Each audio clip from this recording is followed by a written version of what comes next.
ima-minus mo yun, pina-graded na. Hintay lang. Hindi, ganito yun. Hintay lang, hindi ako magko-close ng legit. Ang sinasabi ko, ikaw si Boss Toyo, ikaw si customer, sabihin na nag-grade na, bibilin mo ba siya ng above the price? Bibili, Boss Toyo ako eh. Boss, pinahirapan mo pa ako. Hindi mo ba alam, inutang ko pa yung pamasahe ko rito.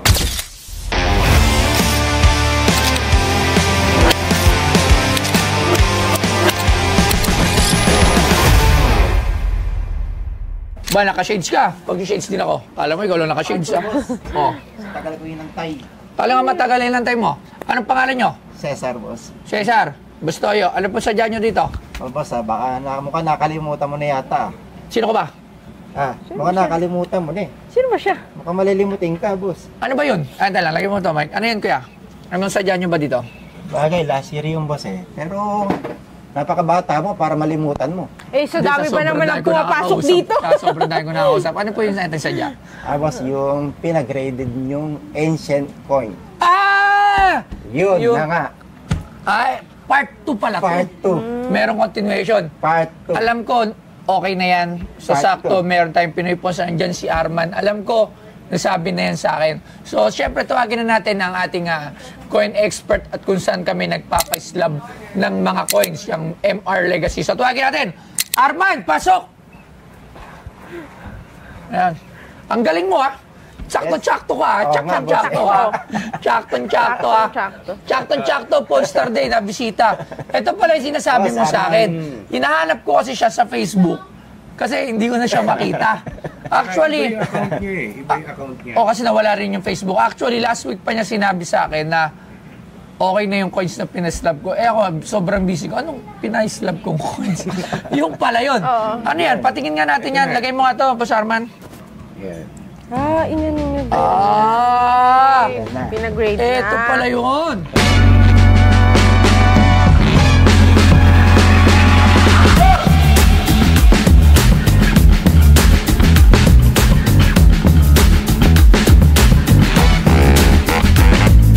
Ang Q-Pump, Musa Denarius, isang salaping pilak mula si Catax hanggang 526 BC, ay isang sagisag ng kasaysayan ng Roma. Sa harap at likod nito, makikita ang kwento ng kapangyarihan at kahalagahan sa sinaunang lipunan. Sa harap, mukha ng tanyag na tao o Diyos, katulad ni Apollo, o marahil si Quintus Pompeius Musa. Sa likod, mga simbolo ng mga layunin ng mga lider o si Terpsichore, ang muse ng sayaw. Ito'y isang pahiwatig ng politika at kultura ng panahon na iyon.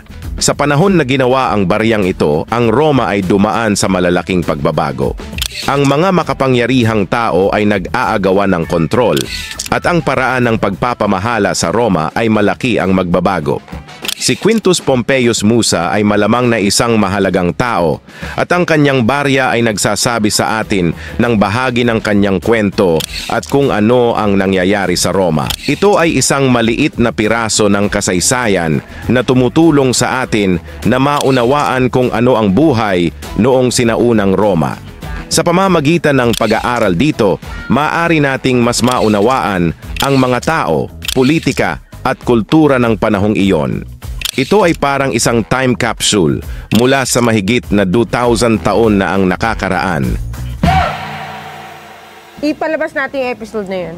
Ng konting clips para makatandaan. Wow. Kasi hindi na nga namin natatandaan. Okay, sir. May tiwala. Maraming salamat. Malaki tiwala ko sa iyo, Boss Toyo. Thank you po. Thank you. Sana ulit ka. Sana. Origyan, Boss Toyo, 100%. Salamat po. Thank you po. Thank you. Yung coin dito, ipapagrade pa rin ni Boss Toyo na once nalaman ni Boss Toyo na legit yung item ko. Magkano yung unang asking mo nito? No, Tapos matandaan. 100, so nag-close tayo. Once na, ang sabi mo na sa may video, once na mapatunayan lang na legit, kung magkano asking ko, nag-close na tayo sa 35. Plus, ima-minus mo yun, graded Hintay na. lang. Hindi, ganito yun. Hintay lang. Hindi ako magko-close ng legit. Ang sinasabi ko, ipapagrade. Tapos, kung ano yung value ng coin, yun. Hindi natin yun pwede na sa price. Kasi hindi ko pa alam ang price ng time na yun. Ikaw din ba nag-expert Nung nun? in-assess ko siya, ito, price niya is 100K. Yes. Although, nung chinek ko yung coin, yung condition niya is around XF lang. Okay. XF is extra fine. So, nung inassess ko siya as full as XF, it is around 30 to 40,000. Alright. Nung inassess mo. Oo, inassess ko. So, the 100K, imposible na mangyari. Okay. Yun. Then, ang isa sa mga concern ko dito, kasi yung technicalities ng coins, kapag nag-assess kaming mga coin expert, chine-check namin lahat yung details, yung way, yung features ng coins at saka kung anong metal. Although Pero yung maganda to three specs na yun, dalawa doon bumagsak. Oo. Oo. So kaya usapan natin, although tama yung mga disenyo nung Legit. oo, na tama nga yung mga details niya, although yung way niya is kulang, then yung edge niya may seaming at saka hindi tama Ay, nakalagay. Ed, walang filling marks, oo. edge, bend. So, yung unang assessment ko, tama. Kasi nandyan, lumabas sa grade. Okay. So, yung dinout ko na yung edge niya ang concern natin. Alright. So, ngayon, eto na slab na. Yes. So, it means this is talagang graded na. Yeah, graded. Ito, madali na tong i-assess. Ito, Kasi may ito na yung value na siya. 100% na sure. May value na at alam nating legit. At gusto ko naman to dahil it's a Roman coin. Dated ano bang mga year to? 55 BC. 55 BC. Wow. Before Christ. So ngayon ang tanong, magkano ngayon yung ganitong coins? Yung graded na XF, SF. XF yung legal XF, SF. XF. XF. Extra fine. XF is around 30 to 40,000. Alright. Yung choice B very fine naman, lower grade siya sa XF. Itong ano, Oo. very fine. Oo. Very fine. Parang ano, so fine. Very fine. Excellent fine. So yung value niya ngayon is around 20 to 25,000. 20 to 25. Yes. Tapos, ang problema dyan, yun nga, may annotation siya na may bend, merong filing, so, May feeling. So, yung feeling, ibig sabihin, merong nadagdag sa gilid. oh, ayun na, yun na. Yun yun na. Tapos, yung price niya is maglo-lower than the exact amount nung grade niya. So, kung ang price niya is 20 to 25, nandun siya sa minimum base na 20. 20. So, bahala na kayo. Ang tanong ko, yung ganito, meron ba mas maraming mamahal na mga Roman meron. coins eh, no? Yung pinick up ko kanina. Meron bang mas malaki na ganito? Ang ganda Meron. rin ito eh, no? Wait lang ha. Parang Yan, meron akong tingnan dala. ko. Yung pinick up ko kanina, wait lang. So magkano rin yung slab nito? Babayaran natin syempre yung slab nito. Magkano ang pa-slab sa MR? 2.5. 2.5. 2.5 per Abroad to, di ba? Yes. Abroad. Dinala yun sa US. Oh, sa US. Okay. Nirap namin yun sa Hong Kong, then dinala sa US. Ito yung Soldier na raw ni Boss Toyo yun. Ayan. Eh di abono pa tayo, boss. Ano naman to? Roman coin din yan. Wow, Roman coin pero parang hindi coins eh, no? Okay. Ito na ibang So ngayon, maraming salamat, Thank you. Sir Arman. Sige po. So ngayon, nag-grade na yung pinagkakaingat. Saan mo nga pala nakuha to ulit? Sabi ko sa'yo, malilimutin ka talaga eh. Saan mo nakuha? Di ba nagbat ko nga ako, binigay sa akin ng kapitan kong Grego yan. Kapitan Doon, ng grade. 1990. Kasi sa sobra naman dami kasi pupunta dito. Hindi, sa dami ko kasi ginasikaso. Hindi lang Hindi na sa namin pawn matanda. store. Totoo, madam. Madam, nagkaroon ka na rin pala ng page ah. Alin? Huh? Page daw, page. Dati pa yun. So, Kita mo kuya, di kami updated. So kuya, ngayon, narinig mo na yung sa expert Tagal natin. na nun, 10 years. Anong balak mong gawin dyan? Ganun pa rin, boss. Kung ano yung napag-usapan natin noon, sa'yo pa rin ibebenta. Hindi, oo nga. Pero magkano na ngayon? Hindi naman nagbago, boss. 30 pa rin?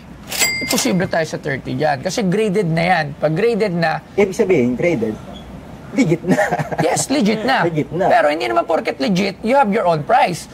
Pag graded na, mas madali nang ma-distinguish ang price kasi andun na lahat ng details. There is a fixed price for a graded coin. Unless tumaas yung mga value sa susunod ng mga taon, or kung yung paghahanap ba nitong coins na to is gano'n yung maraming naghahanap. Sa totoo lang, boss, wala naman talaga akong alam dyan. Ang pinangawakan ko lang talaga is yung naging part 1 natin. Yes, huli ko naman inaan yung part 1, pero yung part 1 is very raw. In-assess ng expert, at ngayon bumalik si expert at pumayag ka na ipa-legit check natin, merong price to. Babaliktad tayo. Ikaw si Boss Toyo, ikaw si customer, sabihin na nag-grade na, bibilin mo ba siya ng above the price? Bibili, Boss Toyo ako eh. Ay, kalokohan yun, boss. That's medyo... Para sa akin, boss, ha? Pero, syempre, nasabi, pero... Okay, ganito tayo, palit tayo. Palit tayo. Pero that is very much impossible. Kalokohan yun, boss. Hindi ka bibili ng price na alam mo ng sobra-sobra yung presyo sa regular price ng isang coin or ng isang Hindi naman bagay. siguro matatawag na sobra-sobra, boss. Kasi pag sobra-sobra, wala naman 100,000 wala rin naman May milyon. ganun ba yun? Kahit na, Kasi pag mga kahit na walang 1,000 nga, daang libo, boss. sobra-sobra. Kahit na walang daang libo or kahit ano pa, hindi siya ubra lang ganun eh. Kasi nga, kaya nga din natin to pinagrade to determine the legitimacy at saka kung ano yung pinaka-condition ng ating coins. Eh kung yung una, na hindi pa natin na-legit check, nag-deal na tayo, yun okay pa yun kasi it's my fault kasi in-assess natin siya nang hindi pa siya graded. Di ba? Eh kaso ito, pinagrade natin at the same time, binayaran na rin natin yung pagpapagrade dito. Di pa nga ito bayad. Actually, babayaran ko pala. Actually, nakalimutan ko to. Hindi ko talaga nakalimutan. Ako hindi Kung ko hindi nga pa rin siya sinabi sa akin ni natatandaan. Arman na Last yung may year, graded kasi. coins, yes. Pero gusto ko to. Pero not to the price na pinraise ko ng raw. Unang-una, yung pinraise ko sa'yo raw, hindi pa siya graded. So, why should I buy something na hindi naman yun yung totoong price? Diba? Ito kasi, nasa harap na natin yung talagang real price ng coins at yung totoong grade ng coins. This is the real deal, but not to the point na yung price na inihingi mo. Diba? So, sa akin wala naman problema. Kung hindi mo siya bebenta sa akin, walang problema. Bibigay ko sa sayo, i-free ko yung slab. Walang problema sa akin yan. I will give the free services, 2,500. Oo. Benta niya sa iba, Pero mas not to malaki. the point na bibilin mo siya ng overprice kasi it's Kita not mo, the yun coin. na lang, boss eh.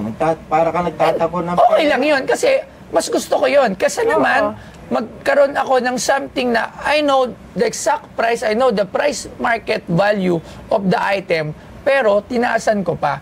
And kasi sa akin, I'm not really after coins na ganun yung value. Kung mayroon akong gugustuhin na coins kahit sumobra ako, mga 100,000, 150 coins, yung mga sobrang rare. Yung mga talagang mahirap hanapin.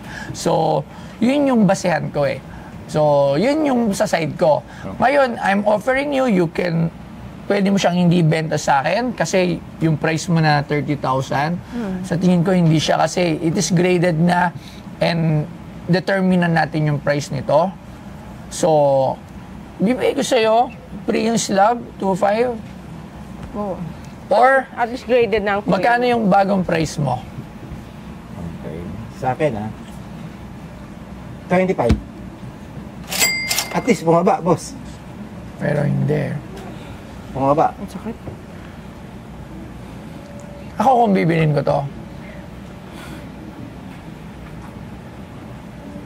17,000.